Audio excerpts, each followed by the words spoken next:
सुप्रभात विद्यार्थियों। हमने कल सूरदास द्वारा रचित 4 पद पढ़े थे और आशा है कि आपको वो चारों पद समझ में आ गए होंगे। और आज हम सूरदास के जो रचित पद हैं, सूरदास पाठ में प्रश्न उत्तर आज हम हल करेंगे। इसके साथ साथ में जो 4 पद हैं उनमें और भी ग्रामर से संबंधित है, अलंकार से संबंधित है, छंद से संबंधित है और अन्य जो महत्वपूर्ण प्रश्न बनते हैं उनके बारे में भी मैं आपसे चर्चा करूंगा।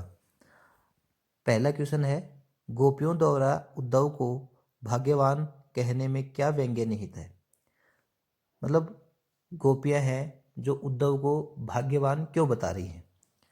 गोपियों द्वारा उद्धव को भाग्यवान कहने में यह व्यंग्य निहित है कि वे कृष्ण के निकट रहकर भी उनके प्रभाव से सर्वथा मुक्त है। यानी उद्धव पर श्री कृष्ण का कोई भी असर नहीं पड़ा है, जबकि वो साक्षात भगवान है, उनका असर पड़ना चाहिए था। वे कृष्ण प्रेम के बंधन में बंधने से साफ साफ बचे हुए हैं। उनके मन में कृष्ण के प्रति अनुराग उत्पन्न नहीं हुआ है। अनुराग यानी प्रेम, भक्ति। यह स्थिति उद्धव के लिए भाग्यशाली हो सकती है पर गोपियों के लिए नहीं, क्योंकि गोपियां हमेशा के लिए श्री कृष्ण के प्रेम में बंधना चाहते हैं, श्री कृष्ण के प्रेम में रमे हुए रहना चाहती हैं। तो गोपियां एक तरह से उद्धव पे व्यंग्य भी कर रही हैं कि जो तीनों लोगों के नाथ हैं श्री कृष्ण हैं, उनका सब पे जादू चलता है तो आप पे क्यों नहीं चला। इसका मतलब है कि आप ज़्यादा ज्ञानी बनते हो या आप प्रेम भक्ति के बजाय योग को अधिक महत्व देते हो, ज्ञान को अधिक महत्व देते हो, जबकि गोपियां ऐसा नहीं करती हैं। प्रश्न नंबर 2 है, उद्धव के व्यवहार की तुलना किस किस से की गई है। उद्धव के व्यवहार की तुलना किस किस से की गई है। उत्तर है, जल में रहने वाले कमल के पत्तों से। पुरानी पात रहत जल भीतर, ता रस देह न दागी। अपरस रहत स्नेह तगाते, नाहिन मनु अनुरागी। पुरानी पात रहत जल भीतर, ता रस देह न दागी। यानी कमल के जो पत्ते हैं, कमल का पत्ता है, जल में रहता है पर उस पर जल का कोई प्रभाव नहीं पड़ता, उस पर कोई दाग नहीं पड़ता है। दूसरा उदाहरण दिया है, ज्यों जल माह तेल की गागरी, बूंद न ताके लागी। तेल की गागर पर पानी की बूंद टिक नहीं पाती है। जिस प्रकार तेल में हम पानी की बूंद गिराएं तो पानी की बूंद ऊपर आ जाती है, इस प्रकार उद्धव कृष्ण के पास रहकर भी उनके प्रभाव से सर्वथा अछूते हैं। ये बात गोपियों को हैरान करने वाली है और गोपियां इसके माध्यम से उद्धव पे व्यंग्य भी कर रही हैं। प्रश्न नंबर 3 है, गोपियों ने किन किन उदाहरणों के माध्यम से उद्धव को उलाहने दिए हैं। उलाहना। गोपियों ने, इसका उत्तर है, गोपियों ने कमल के पत्ते और तेल की गगरी के उदाहरणों के माध्यम से उद्धव को उलाहने दिए हैं। उद्धव श्री कृष्ण के निकट रहकर भी प्रेम रूपी नदी में उतर नहीं पाए हैं, यह उनका दुर्भाग्य है। प्रीत नदी में पाम न बोरो, दृष्टि न रूप राग। यानी हे उद्धव, तुमने प्रेम की नदी में अपना पैर नहीं डुबोया है और न ही उनकी छवि को अच्छी तरीके से देखा है, न ही उनकी छवि तुम्हारे हृदय में अंकित हो पाई है। उनका योग कड़वी ककड़ी के समान है, जिसे निगला नहीं जा सकता। उनका योग कैसा है? कड़वी ककड़ी के समान है। सुनत जोग लागत है ऐसे हो, जो कड़वी ककड़ी। ऐसा सुनने में ऐसा लगता है जैसे तुम्हारा योग है जो किसके समान है? कड़वी ककड़ी के समान है, जिसे निगला नहीं जा सकता, खाया नहीं जा सकता। उद्धव शुष्क हृदय है, वे प्रेम के मार्ग को नहीं समझ सकते हैं। यानी उद्धव को यहाँ रसहीन, प्रेमहीन बताया है। प्रश्न 4 है, उद्धव द्वारा दिए गए योग के संदेश ने गोपियों की विरह अग्नि में घी का काम कैसे किया है। घी जिस तरह से आग को और भड़का देता है, उसी प्रकार उद्धव के योग के संदेश ने गोपियों की विरह अग्नि में घी का काम किया है। गोपियां बिल्कुल विराकुल थी, यानी विरह में आकुल थी, विरह में दुखी थी। किसके विरह में? श्री कृष्ण के श्री कृष्ण के प्रेम में दुखी थी। वे अपने मन की विरह व्यथा को यह मानकर अभी तक झेल रही थी कि उनके प्रिय कृष्ण लौटकर आएंगे, और उनके आगमन की अवधि की आशा उनके मन में बनी हुई थी। श्री कृष्ण के आगमन की आशा उनके मन में बनी हुई थी कि जो श्री कृष्ण है मथुरा छोड़ के चले गए हैं तो वो वापस लौटकर आएंगे। जब उनके स्थान पर उद्धव आए और वह योग का संदेश लेकर आए, तब उनके विरह की अग्नि और भी भड़क उठी। यानी एक तो हम पहले से ही विरह में पागल हैं, विरह में बेचैन हैं, और ऊपर से श्री कृष्ण ने हमारे लिए योग का संदेश भेजा है, इसलिए वह भड़क गई हैं। इस संदेश ने उनकी विराग्नि में घी का काम किया है। उनके विरह की अग्नि भड़क उठी है। अब उनके सब्र का बांध टूट गया है। सब्र का बांध, सब्र कैसी थी? उनको पहले सब्र ये थी कि श्री कृष्ण लौट के आएंगे, हमें दर्शन देंगे, हमसे प्रेम करेंगे, लेकिन वो लौटकर पुनः लौटकर किसको भेजते हैं? उद्धव को भेजते हैं। प्रश्न नंबर 5, मरजात न रही के माध्यम से कौन कौन सी मर्यादा न रहने की बात कही जा सकती है? गोपियां अभी तक मर्यादा में रहकर धैर्यपूर्वक कृष्ण के आगमन की प्रतीक्षा कर रही हैं। गोपियां किसका इंतजार कर रही हैं? कृष्ण के आगमन का। आगमन यानी आने का।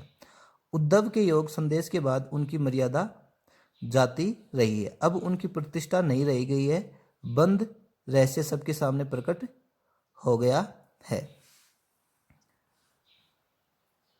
प्रश्न नंबर 6 है, कृष्ण के प्रति अपने अनन्य प्रेम को गोपियों ने किस प्रकार अभिव्यक्त किया है? कृष्ण के प्रति अनन्य प्रेम यानी अत्यधिक प्रेम है, अटूट प्रेम है, उसको गोपियों ने किस प्रकार अभिव्यक्त किया है?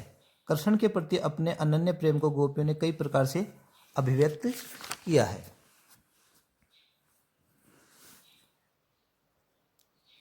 एक तो गोपियां यह कहती हैं कि सूरदास अबला हम भोरी गुर चाटी जो पागी। कृष्ण प्रेम में ऐसे पगी हुई है जैसे गुड़ में चींटी है। जिस प्रकार चींटी है वो गुड़ को खाने के लिए उसमें घुस जाती है, लेकिन वो बाहर नहीं निकल पाती, ऐसे ही गोपियों की स्थिति हो रही है। अब आगे है, हमारे हरी हारिल की लकड़ी। हमारे हरी हारिल की लकड़ी, जिस प्रकार हारिल पक्षी है वो लकड़ी को हमेशा पकड़े हुए रहता है, उसी प्रकार कृष्ण के साथ हमारा संबंध किसके समान है? हारिल की लकड़ी के समान है। हम भी श्री कृष्ण के प्रेम को कभी नहीं छोड़ सकती, कभी नहीं भुला सकती। वो श्री कृष्ण का प्रेम हमारे लिए अनन्य है, उसके अलावा दुनिया में हमारे लिए कोई और दूसरा नहीं है। मन करम वचन नंद नंदन उर यह दृढ़ करी पकड़ी, जागत सौवत सौपन दिवस निशी काने काने जकरी। मन वचन करम नंद नंदन, नंद नंदन का मतलब यहाँ है श्री कृष्ण के पुत्र, और नय की आवृत्ति 2 बार हो रही है, तो यहाँ अनुप्रास अलंकार भी है। नंद नंदन उर, यह उर यानी हृदय, यह दृढ़ कर पकड़ी। इसका मतलब क्या है कि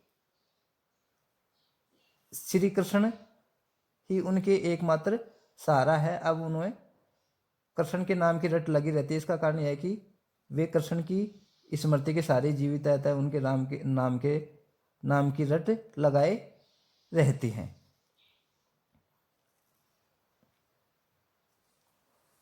आगे है, गोपियां कृष्ण के प्रेम में पूरी तरह रम गई हैं। किस तरह से रम गई है? पूरी तरह से रम गई हैं। कैसे रम गई हैं? जैसे गुड़ में चींटियां घुस जाती हैं और वो निकल नहीं पाती, ऐसे ही गोपियों की स्थिति है कि वो श्री कृष्ण के प्रेम में पूरी तरह से डूब गई हैं और अब उससे बाहर नहीं आ सकती। प्रश्न नंबर 7 है, गोपियों ने उद्धव से योग की शिक्षा कैसे लोगों को देने की बात कही है? गोपियों ने उद्धव को योग की शिक्षा कैसे लोगों को देने की कही है? जिनका मन चक्री है, जिनका मन घूमता है। इसका उत्तर है, गोपियों ने उद्धव की योग की शिक्षा उन लोगों को देने की बात कही है जिनका मन चक्री है। चक्री का मतलब है घूमना, जिनका मन एक जगह स्थिर नहीं है, चंचल है, हमेशा घूमता रहता है। अर्थात जिनके मन स्थिर नहीं, उन्हें ही योग के द्वारा मन एकाग्र करने की आवश्यकता होती है। योग के द्वारा हम योग करते हैं तो हमारा मन क्या होता है? एकाग्र होता है। तो हमें सब विद्यार्थियों को भी हमें योग का सहारा लेना चाहिए ताकि हमारा मन पढ़ाई में लग सके और हम अच्छी तरीके से पढ़ सके। प्रस्तुत पदों के आधार पर गोपियों का योग साधना के प्रति दृष्टिकोण स्पष्ट करें। प्रस्तुत पदों में गोपियों का योग की साधना के प्रति जो योग साधना है उसके बारे में गोपियां क्या सोचती हैं, दृष्टिकोण स्पष्ट करें। प्रस्तुत पदों के आधार पर कहा जा सकता है कि गोपियां योग साधना को अपने लिए अनुपयुक्त और अव्यवहारिक मानती हैं। योग साधना को क्या मानती हैं? अपने लिए अनुपयुक्त, यानी उनके लिए उपयुक्त नहीं, अच्छा नहीं है, और अव्यवहारिक मानती हैं, व्यवहार में लाने लायक नहीं है। वे तो कृष्ण के प्रति एकाग्र भाव से प्रेम भक्ति रखती हैं। वे कृष्ण के प्रति क्या रखती हैं? एकाग्र भाव से प्रेम भक्ति रखती हैं। अतः उनके लिए इसका कोई उपयोग नहीं है। किसका? योग का। गोपियों की दृष्टि में योग साधना कड़वी ककड़ी के समान है। कड़वी ककड़ी मतलब कड़ी होती है जो खाने में अच्छी नहीं लगती और जिसको हम निगल नहीं सकते। तो योग का जो संदेश भेजा है श्री कृष्ण ने और उद्धव द्वारा कहा गया है, वो योग के संदेश को गोपियों ने क्या कहा? कड़वी ककड़ी के समान कहा है, जिसे निगला नहीं जा सकता। योग साधना एक ऐसी बीमारी है जिसके बारे में उन्होंने न कभी सुना और न कभी देखा। योग साधना को गोपियों ने क्या बताया? एक बीमारी बताया। और कैसी बीमारी बताया? जो आज तक उन्होंने न देखी न सुनी। हाँ, यह योग साधना उनके लिए उपयोगी हो सकता है जिनका चित्त अस्थिर है। तो सुनत जोग लागत है ऐसो ज्यों करी ककरी, सू तो व्याधि हमको ले आए देखी न सुनी, यह तो सूर तिन्हीं ले सौंपो जिनके मन चकरी। यानी हे उद्धव, ये योग तो किसके समान है? कड़वी ककड़ी के समान है। सू तो व्याधि हमको ले आए देखी न सुनी, तुम तो ऐसा रोग ले आए जिसको हमने पहले न देखा है न सुना है। यह तो सूर तिन ही ले सौंपो। सूरदास कवि के माध्यम से, सूरदास कहते हैं गोपियों के माध्यम से कि तिन ही ले सौंपो, यानी उन्हीं लोगों को वापस जाकर सौंप दो जिनके मन चक्री हैं। चक्री का मतलब है अस्थिर है, जिनके मन अस्थिर रहता है। यहां प्रश्न नंबर 9 है। अब गोपियों के अनुसार राजा का धर्म क्या होना चाहिए? गोपियों के अनुसार राजा का धर्म प्रजा की रक्षा करना होना चाहिए। उसे प्रजा को कभी नहीं सताना चाहिए। इसमें एक पंक्ति है, राज धर्म तो यह है सूर जो प्रजा न जाहि सताए। यानी राजा का तो धर्म यह है कि प्रजा को सताया नहीं जाए, प्रजा का हमेशा ध्यान रखा जाए। जबकि श्री कृष्ण क्या कर रहे हैं? उनकी विरह अग्नि को और बढ़ा रहे हैं, उनको और तड़पा रहे हैं, क्योंकि वो खुद उनसे गोपियों से मिलने नहीं आए हैं। प्रश्न नंबर 10 है, गोपियों को कृष्ण में ऐसे कौन कौन से परिवर्तन दिखाई दिए जिनके कारण वे अपना मन वापस लेने की बात कहती हैं? गोपियों को कृष्ण में ये परिवर्तन दिखाई दिए। अब कृष्ण सरल भोले न रहकर राजनीतिज्ञ बन गए हैं। कैसे? भोले नहीं रह गए, वो क्या बन गए? राजनीतिज्ञ बन गए हैं। कैसे? अर्थात उनमें चालाकी आ गई है। अब उन्होंने भारी ग्रंथ पढ़ लिए हैं। कैसे पढ़ लिए हैं? भारी ग्रंथ पढ़ लिए। एक अति चतुर होते, एक तो पहले से ही चतुर थे, अब गुरु ग्रंथ पढ़ाए और अब क्या हो गए हैं? उन्होंने भारी ग्रंथ पढ़ लिए हैं। अब उन्होंने ग्रंथ पढ़ लिए हैं। अब वे अनीति करने लगे हैं। अब वे राजधर्म की उपेक्षा करने लगे हैं। ते क्यों अनीति करे आपुंजे और अनीति छुड़ाए। वो तो अब हमारे पे ऐसी अनीति क्यों कर रहे हैं, जबकि वो अनीति करने वालों से प्रजा की रक्षा करते हैं, उनको छुड़ाते हैं। राज धर्म तो यह सूरे जो प्रजा न जाही। राजधर्म तो यही कहता है कि प्रजा को न सताया जाए। इन बातों को देखकर गोपियां अपने मन को वापस लेने की बात कहती हैं, जिसे श्री कृष्ण ने चुरा लिया था। अब अपने मन फेर पाई है, चलत जू हुते चुराए। श्री कृष्ण ने उनका मन चुरा लिया है। प्रश्न नंबर 11 है, गोपियों ने अपने वाक चातुर्य के आधार पर ज्ञानी उद्धव को परास्त कर दिया। उनके वाक चातुर्य की विशेषताएं लिखिए। वाक चातुर्य यानी बोलने की कला। वाक चातुर्य के आधार पर किसको हरा दिया? ज्ञानी उद्धव को। उद्धव को अपने ज्ञान पे घमंड था, इसलिए ही उन्होंने उनके उनके उद्धव के ज्ञान को चकनाचूर करने के लिए, उनके घमंड को चूर करने के लिए श्री कृष्ण ने उद्धव को गोपियों के पास भेजा था और गोपियों ने अपने सहज प्रेम के बल पर ही ज्ञान को प्राप्त कर दिया। यहाँ ज्ञान पे प्रेम की बढ़त दिखाई गई है। उनके वाक चातुर्य की क्या विशेषताएं हैं? किनके? गोपियों के वाक चातुर्य की क्या विशेषताएं हैं?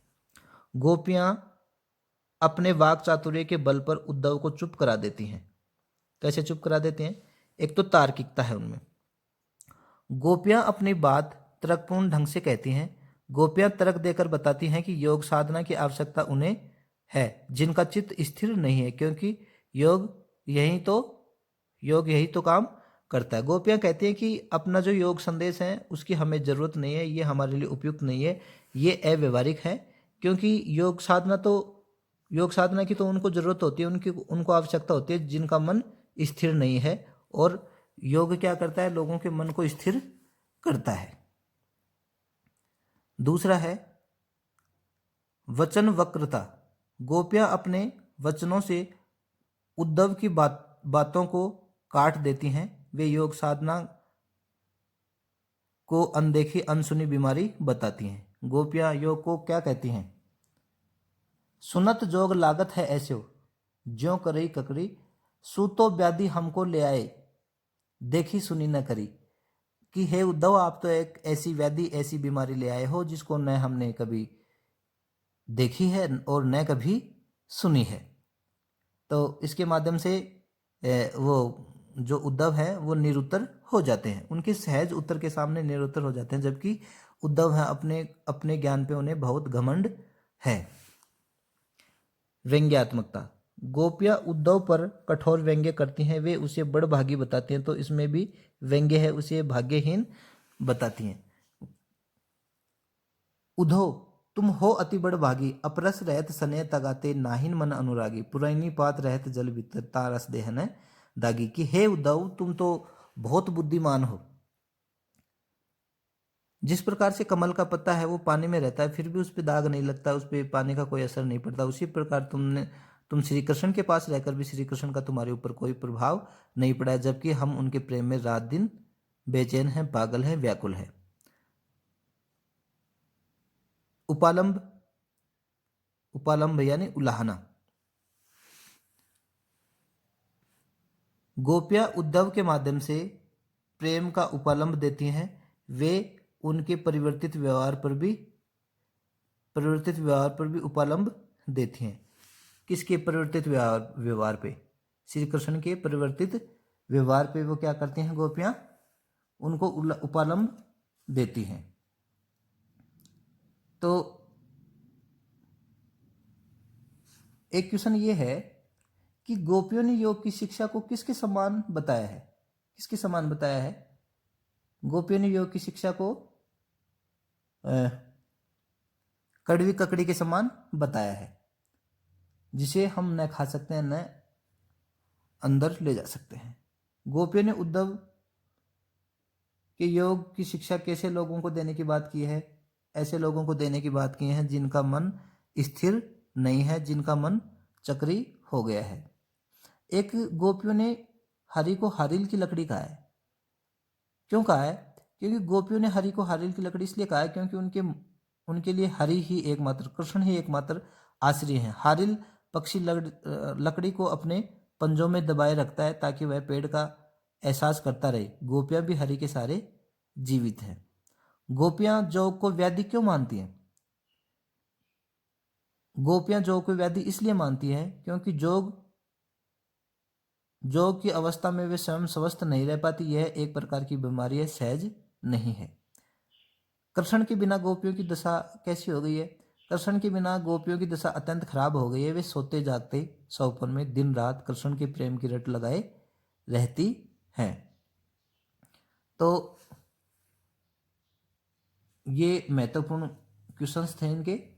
एक दूसरी बात है कि जो आया है पुरैनी पात,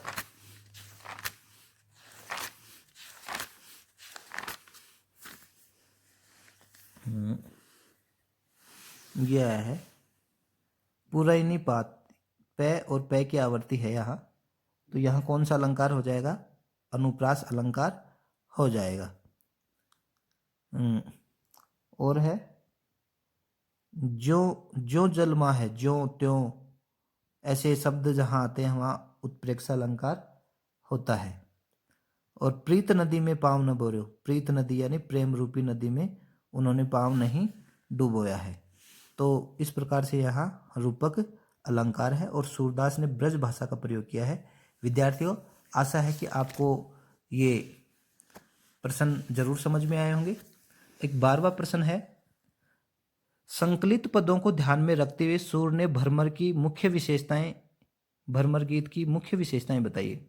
भ्रमर गीत की मुख्य विशेषताएं क्या है? सूर के भ्रमर गीत का उद्देश्य ज्ञान से प्रेम भक्ति को श्रेष्ठ सिद्ध करना है। भ्रमर गीत का मुख्य उद्देश्य क्या है? ज्ञान से प्रेम भक्ति को श्रेष्ठ सिद्ध किया है।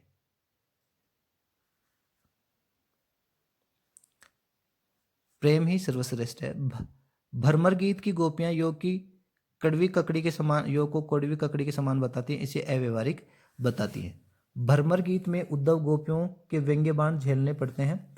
भ्रमर गीत में गोपियों को कृष्ण के प्रति अनन्य प्रेम का परिचय मिलता है, क्योंकि इससे पहले उद्धव को पता नहीं था कि गोपियां उनसे श्री कृष्ण को इतना प्रेम करती हैं। भ्रमर गीत में वियोग श्रृंगार की मार्मिक अभिव्यक्ति हुई है।